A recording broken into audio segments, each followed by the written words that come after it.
ও সাজানো ভোটের নির্বাচন। বিগত 3টি জাতীয় নির্বাচনে ভোটাধিকার বঞ্চিত ছিল দেশের আপামর জনতা। আমাদের বাংলাদেশ সরকার ছিল আওয়ামী লীগ, শেখ হাসিনা, তাদের ভারতের পক্ষ হয়ে কথা বলছে। ফ্যাসিবাদী রেজিম মানুষের গণতান্ত্রিক অধিকার হরণ করে ক্ষমতা ধরে রাখতে বেছে নিয়েছিল খুন, গুণ আর নির্যাতনের পথ। বুকের ভেতর অনেক ঝড়, বুক পেতেছি গুলি করে। অগণন মানুষের আত্মত্যাগে 2024-এর 5 আগস্ট বিদায় হয় স্বৈরাচারী সরকার। আমরাই ছিলাম বিপ্লব, আমরাই অভ্যুত্থান। এরপর দেশকে কাঙ্ক্ষিত গন্তব্যে এগিয়ে নিতে দীর্ঘদিন ঐক্যমত্য কমিশনের সাথে সকল রাজনৈতিক দল মিলে তৈরি করে জুলাই সনদ। আগামী জাতীয় নির্বাচনের দিন একই সাথে গণভোটের মাধ্যমে দেশ পরিচালনার এই দলিলের পক্ষেও জনমত তৈরিতে সরকারের পদক্ষেপ এবার ভোটের গাড়ি। জাতীয় সংসদ ভবনের দক্ষিণ প্লাজায় তথ্য সম্প্রচার এবং সাংস্কৃতিক উপদেষ্টা সহ অতিথিরা ফিতা কেটে ভোটের গাড়ি সুপার ক্যারাভানের উদ্বোধনের পর ভিডিও বার্তার মাধ্যমে প্রধান উপদেষ্টা তার বক্তব্যে এই কর্মসূচি মানুষের মাঝে গণতন্ত্রের বারতা ছড়িয়ে দেবে বলে মন্তব্য করেন।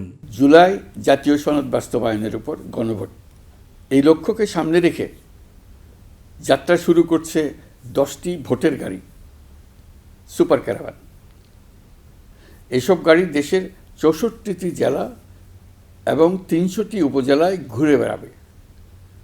তারা মানুষের দুয়ারে দুয়ারে গিয়ে নির্বাচন ও গণভোট সম্পর্কে তথ্য পৌঁছে দেবে, ভোটাধিকার সম্পর্কে সচেতনতা তৈরি করবে এবং গণতন্ত্রের বার্তা ছড়িয়ে দেবে। ভোটাধিকার সাংবিধানিক অধিকার উল্লেখ করে ভোটের কাঙ্ক্ষিত পরিবেশ তৈরিতে সরকার বদ্ধপরিকর বলে জানান তিনি। ভোটাধিকার কারো দয়া নয়, এটি আমাদের সাংবিধানিক অধিকার। এই অধিকার প্রয়োগের মাধ্যমেই আমরা ঠিক করি ভবিষ্যৎ কোন পথে যাবে। একটি অবাধ, সুষ্ঠু ও অংশগ্রহণমূলক নির্বাচন নিশ্চিত করা শুধু সরকারের দায়িত্ব নয়, এটি রাষ্ট্রের প্রতিটি নাগরিকের দায়িত্ব। আমরা এমন একটি নির্বাচন চাই যেখানে থাকবে না ভয়, থাকবে না বাধা, থাকবে কেবল জনগণের মুক্ত ও নির্ভীক মত প্রকাশ। সরকার সেই পরিবেশ নিশ্চিত করতে বদ্ধপরিকর। আগামীতে কল্যাণমূলক দেশ গড়তে সৎ প্রার্থী বেছে নেওয়ারও আহ্বান জানান শান্তিতে নোবেলজয়ী এই অর্থনীতিবিদ। এদেশ আগামী 5 বছর আপনার পক্ষে কে চালাবে সেটা আপনিই ঠিক করবেন।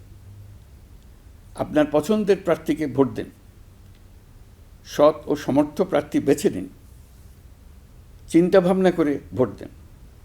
এবারের নির্বাচনে আপনি আরও একটা ভোট দেবেন, জুলাই সনদের ভোট। দেশের সংস্কার চাইলে নাগরিকদের হা ভোটের পক্ষে রায় দিতেও আহ্বান ছিল ডক্টর মোহাম্মদ ইউনূসের বক্তব্যে। আপনি যদি এই সনদ সমর্থন করেন তবে গণভোটে অবশ্যই হ্যাঁ ভোট দেন। চলুন আমরা সবাই মিলে এই গণতান্ত্রিক যাত্রাকে সফল করি। অনুষ্ঠানের শুরুতে ভোট এবং গণভোট নিয়ে নির্মিত 5টি ডকুমেন্টারি প্রদর্শন করা হয়। মাহবুব সৈকত, মাই টিভি, ঢাকা।